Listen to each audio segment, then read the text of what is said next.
Companies that want to reduce falls, protect employees, and maintain regular compliance must stay on top of the latest regulations.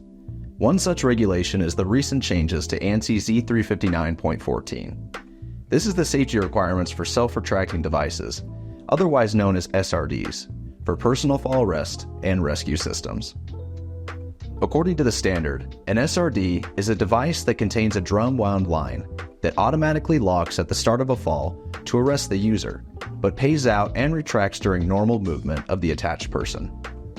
For a little extra background, ANSI first released the Z359 standard in 1992 as a comprehensive guide to fall protection in the US. The standard has become widely recognized as an authoritative statement for fall protection and is referenced in OSHA regulations and other industry guidelines.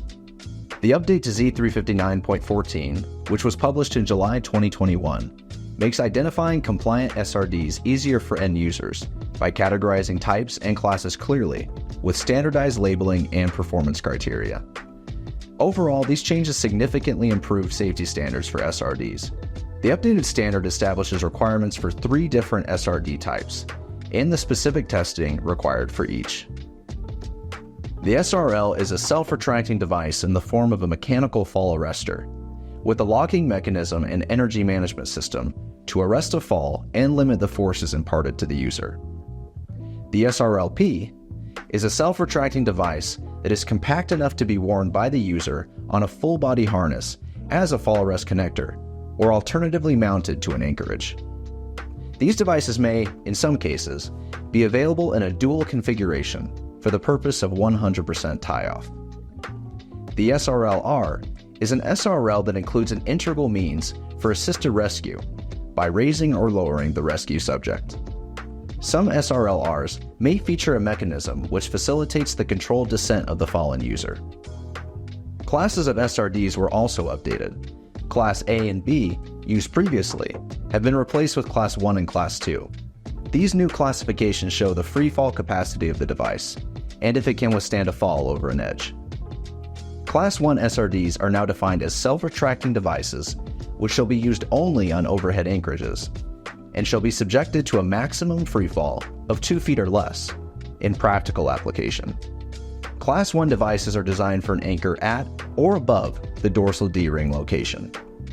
Class 2 SRDs are self-retracting devices which are intended for applications wherein overhead anchorages may not be available.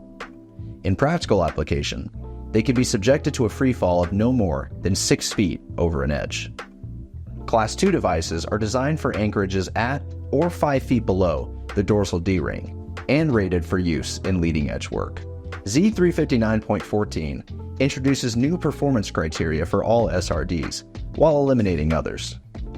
Both classes must meet the following criteria: a maximum arrest force of 1,800 pounds, an average arrest force of 1,350 pounds, and an arrest distance of 32 inches. Standardized labeling is another requirement. Doing so helps users quickly identify the best device for their work area.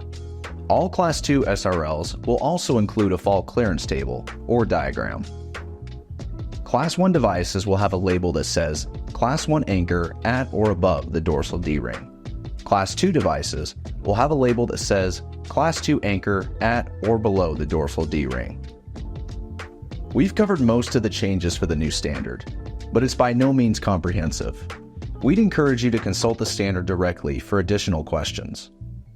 By following the Z359.14 2021 standard, manufacturers can ensure that their devices are reliable, durable, and capable of protecting workers from falls. It will also ensure that workers will be protected from preventable accidents and injuries from falls. If you have questions about making sure your workplace is compliant with the latest regulations and standards, contact the safety experts at Diversified Fall Protection.